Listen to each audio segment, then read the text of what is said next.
سيد الأنبياء والمرسلين وعلى آله وأصحابه أجمعين. أما بعد فأعوذ بالله من الشيطان الرجيم. بسم الله الرحمن الرحيم.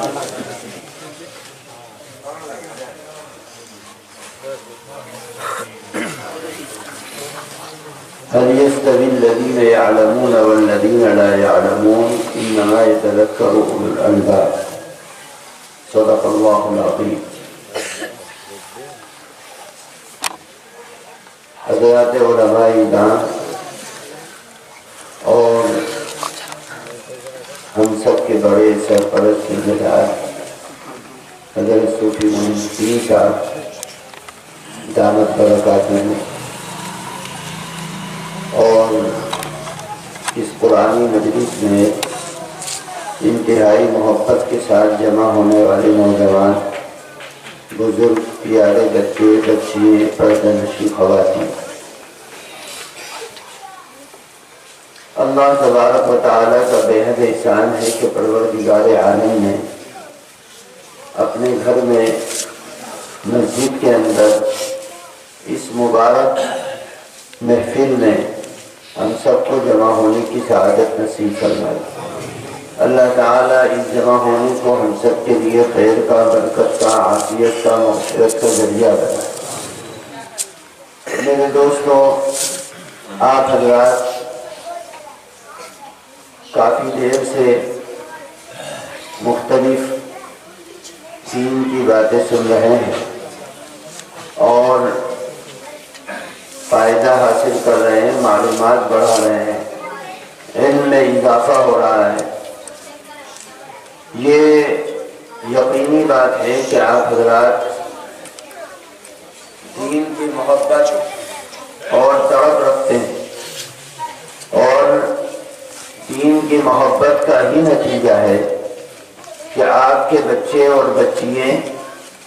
اس مسجد کے اندر جو حفظ قرآن کا حلقہ لگتا ہے اور ناظرِ قرآن پاک کو پڑھانے کا کے لیے محنت کرنے والے اساتذہ محنت کرتے ہیں. آپ دین کی محبت میں، اللہ تعالیٰ کے قرآن کی محبت میں اپنے بچوں اور بچیوں کو بھیجتے ہیں، اور یہ بچے اور بچیاں یہاں پر آتے ہیں. بہت سے بچیاں ایسی ہوتی ہیں اور بچے ایسے ہوتے ہیں جو بالکل کم عمر ہوتے ہیں، جن کو اپنے نفع نقصان کا قطعی علم نہیں ہوتا. وہ بچے اور بچیاں بھی مدرسے کے اندر مسجد میں آتے ہیں اور آنے کے بعد انگلی پکڑ کر ان کو ایک ایک بول بتلایا جاتا ہے اور وہ اس کو سیکھتے ہیں. سکھانے والے اس کو سکھاتے ہیں، بتلانے والے بتلاتے ہیں، محنت کرنے والے محنت کراتے ہیں، جس کا نتیجہ یہ ہوتا ہے کہ ایک دن ایسا خوشی کا موقع ماں باپ کے لیے اور اساتذہ کے لیے آتا ہے کہ وہ بچے قرآن پاک کو پڑھنے والے بن جاتے ہیں. اور آج بھی اللہ تعالیٰ نے ایک بہترین موقع دیا ہے کہ وہی بچے جو کچھ نہیں پڑھنا جانتے تھے، آج وہ بچے حافظ قرآن ہو گئے. اور مجھے بتلایا گیا کہ ان 3 حافظ قرآن میں سے ایک بچہ ایسا بھی ہے جس نے ایک بیٹھک میں قرآن پاک سنایا ہے. یہ بہت ہی مبارک عمل ہے اور بہت ہی بابرکت کام ہے. دیکھو، عقل سے سوچو، دنیا کے بڑے سے بڑے دنیا دار جو لوگ قرآن پاک کو نہیں سمجھتے، جو دین اسلام کی خوبیوں کو نہیں جانتے، بھائی ان بچیوں کو خاموش کر، ان بچیوں کو پیچھے کر دو. اگر یہ بول رہے بالکل گردن جھکا کے بیٹھو، پھر وہاں اور شور مچائیے. ایک استاذ کو بھیجو ان کے پاس.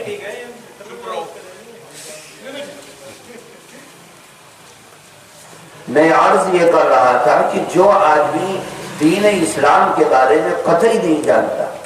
اور قرآن پاک کے بارے میں اس کو کچھ نہیں علم ہے،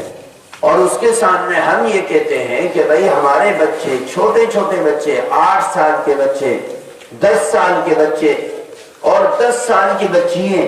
چھوٹی چھوٹی بچیاں قرآن پاک کو مکمل حفظ کر لیتی ہیں، تو وہ یقین نہیں کرتا کہ یہ ممکن کیسے ہے. یہ دنیا کے بڑے بڑے انجینئر چھوٹی چھوٹی کتابوں کو پڑھ کر انجینئر بن جاتے ہیں، بڑے بڑے وکیل اور ہندوستان کے قانون اور لا کی کتابوں کو پڑھتے ہیں، اور پڑھنے کے بعد وہ وکیل بن جاتے ہیں، اور بڑے سے بڑا ڈاکٹر ڈاکٹری کی اور میڈیکل لائن کی کتابوں کو پڑھتا ہے اور پڑھنے کے بعد ڈاکٹر بن جاتا ہے۔ لیکن کوئی بھی ایسا آدمی نہیں ہے کہ جو یہ کہے کہ میں اپنے فن کے اندر فلاں کتاب کا حافظ ہوں، یا فلاں کتاب کو میں نے اپنے سینے میں محفوظ کر رکھا ہے اور اس کی ایک ایک بول میں پڑھ کر سنا سکتا ہوں، بغیر دیکھے سنا سکتا ہوں، کوئی نہیں کہہ سکتا۔ لیکن یہ چھوٹا سا بچہ اور بچی ہیں جو قرآن پاک کی ایک ایک بول کو پڑھتے ہیں اور اس کو یاد کرتے ہیں، اور یاد کرنے کے بعد یہ 8 سال کا بچہ حافظ قرآن بن جاتا ہے، 10 سال کا بچہ حافظ قرآن بن جاتا ہے۔ ابھی 3 دن پہلے ایک تقریر تھی، صرف 10 سال کی ایک بچی حافظ قرآن بن گئی، اور اتنی بہترین پڑھنے والی تھی، اتنی بہترین پڑھنے والی تھی کہ جیسے پانی بہ رہا ہو اس کی زبان سے قرآن کے الفاظ نکل رہے۔ میرے دوستوں بزرگوں، اللہ تعالیٰ کا شکر ہے کہ پروردگار عالم نے اس قرآن کو معجزہ بنا کر ہمارے درمیان میں اتارا، اور یہ قرآن معجزے کے طور پر اس طریقے سے دکھائی دیتا ہے، ہم کھلی آنکھوں سے دیکھتے ہیں کہ دنیا کی کوئی کتاب حفظ کرنے والا حفظ نہیں کر پاتا، لیکن اللہ کا قرآن حفظ کرنے والے معصوم بچے حفظ کر لیتے ہیں۔ اور صرف حفظ نہیں، دیکھو کتنے الفاظ قرآن پاک کے ایسے ہیں جو پر ہوتے ہیں، کتنے الفاظ ایسے ہیں جو باریک ہوتے ہیں، کتنے الفاظ ایسے ہیں جو جلدی پڑھے جاتے ہیں، کتنے الفاظ ایسے ہیں جو کھینچ کر پڑھے جاتے ہیں، کتنے الفاظ ایسے ہیں جن میں ادغام ہوتا ہے، جن میں اخفاء ہوتا ہے، جن میں قلقلہ ہوتا ہے، جن کو پر اور باریک اعراب کے اعتبار سے کیا جاتا ہے۔ وہ سارے کے سارے الفاظ، ان کو کہاں پر کرنا ہے، کہاں باریک کرنا ہے، کہاں جلدی کرنا ہے، کہاں قلقلہ کرنا ہے، کہاں ادغام کرنا ہے، کہاں اظہار کرنا ہے، کہاں اخفاء کرنا ہے، یہ ساری چیزیں ان بچوں کو معلوم ہوتی ہیں۔ میرے دوستو، جو ایک ناممکن چیز ہے، لیکن اللہ تعالیٰ کے کلام کی برکت سے یہ کام آسان ہو جاتا ہے۔ اس کے حفظ کرنے کا فائدہ کیا ہے؟ کوئی آدمی یہ پوچھے کہ بھائی مولانا صاحب تم نے سینکڑوں حافظ قرآن تیار کروا دیے، یہ حافظ قرآن کرنے سے فائدہ کیا ہوگا؟ دیکھو ایک بات یاد رکھنا حفظ قرآن کے سلسلے میں کہ قرآن پاک کا کچھ جز ایسا ہے جس کو حفظ کرنا فرض ہے، جیسے نماز پڑھنا، روزہ رکھنا رمضان کا، حج کرنا اگر استطاعت ہو، زکوٰۃ ادا کرنا جیسے اگر کسی کے اوپر زکوٰۃ فرض ہو، فرض ہے نہیں۔ اسی طریقے سے قرآن پاک کے کچھ اجزاء کو حفظ کرنا فرض ہے۔ اگر کوئی آدمی الحمد شریف کو حفظ نہیں کرے گا تو وہ آدمی نماز نہیں پڑھ سکتا، اس کی نماز نہیں ہوگی۔ اور الحمد شریف کے ساتھ ساتھ کم سے کم 3 آیت الحمدللہ کے بعد پڑھی جاتی ہے، یا الگ الگ صورتوں میں، الگ الگ حفظ میں، الگ الگ رکعتوں میں ہم حفظ کرتے ہیں اور یاد کرتے ہیں۔ تو میرے دوستو، اتنا ضرور حفظ کرنا فرض ہے جتنے میں الحمدللہ پڑھ لے اور الحمدللہ کی 7 آیتیں پڑھ لے، اور اس کے ساتھ 3 آیتیں کم سے کم، اور دوسری رکعت میں اور 3 آیتیں، یعنی کل ملا کر 6 آیتیں پڑھ لے، الحمدللہ کی 7 آیتیں اور اس کے علاوہ 6 آیتیں۔ ان آیتوں کو حفظ کرنا فرض ہے۔ اگر کوئی آدمی فرض اگر اس کو ادا نہیں کرے گا اور اتنا حفظ نہیں کرے گا تو اس کی نماز نامکمل ہونے کی وجہ سے اس کو اس فرض کے چھوڑنے کا گناہ ملے گا۔ لیکن اس کے علاوہ قرآن پاک کی مختلف صورتوں کو، سورہ یاسین شریف اور سورہ ملک، آیت الکرسی اور دوسری صورتیں ایسی ہیں جن کو یاد کرنے والے یاد کرتے ہیں، ان کو یاد کرنا سنت بھی ہے اور مستحسن بھی ہے اور اچھا بھی ہے، لیکن پورے قرآن کو حفظ کرنا یہ ایک مسلمان کی اسلامی شان ہے، جو نبی کریم صلی اللہ علیہ وسلم کے حافظ قرآن ہونے کی وجہ سے اللہ کے نبی حافظ تھے۔ امت کا جو بچہ حافظ قرآن ہوتا ہے وہ بھی حفظ قرآن کی وجہ سے نبی کی اس سنت کو زندہ کرتا ہے، جو سنت جس سنت کے اندر سارے اسلام کا ایک ایک قانون اور ضابطہ ہے۔ میرے دوستوں بزرگوں، حفظ قرآن کا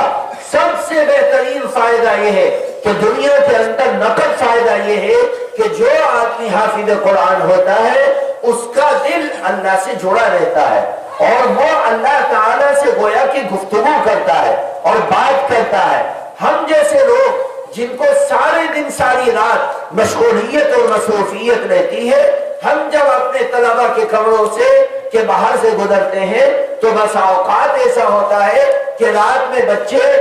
سوتے سوتے کچھ نہ کچھ گنگناتے رہتے ہیں، اور جب ان کے قریب کان لگا کر دیکھو تو وہ سوتے سوتے قرآن پاک کو پڑھتے ہیں اور قرآن پاک کی آیتوں کو سناتے رہتے ہیں، پڑھتے ہیں، سوتے سوتے گنگنا رہے ہیں۔ بہت سے بچے ایسے ہیں جو بھی کام کرتے ہیں، بڑوں کو بھی ہم نے دیکھا کہ وہ دن میں جو ان کی مشغولیت مصروفیت رہتی ہے وہ رات میں سونے کے بعد آٹومیٹکلی وہ اسی کو گنگناتے رہتے ہیں۔ جو بچے صبح سے لے کر شام تک قرآن پاک کو پڑھتے ہیں اور وہ قرآن پاک کو اپنے سینے میں محفوظ کرتے ہیں، ایک ایک آیت کو رکھتے ہیں، وہ بچے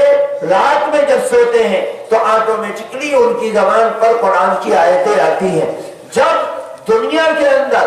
صحت اور عافیت میں قرآن کی آیت ان کی زبان پر آ رہی ہے تو یاد رکھو، خدا نہ کرے کوئی تنگی آئے، کوئی دکھ آئے، کوئی غم آئے، کوئی بیماری آئے، یا خدا نہ کرے موت کے جھٹکے آئے، تو اس پریشانی کے عالم میں جہاں انسان ذکر کو تلاش کرتا ہے اور اللہ کے نام لینے کی بات کرتا ہے، اس وقت حافظ قرآن کی زبان پر صرف قرآن کا بول آتا ہے اور وہ قرآن کی آیتیں پڑھتا ہے۔ جس کو سورہ یاسین شریف یاد ہو وہ یاسین شریف پڑھتا ہے، جس کو سورہ ملک یاد ہو وہ سورہ ملک پڑھتا ہے، جس کو مکمل قرآن پاک یاد ہو وہ مکمل قرآن پاک کو یاد کرتا ہے اور اس کو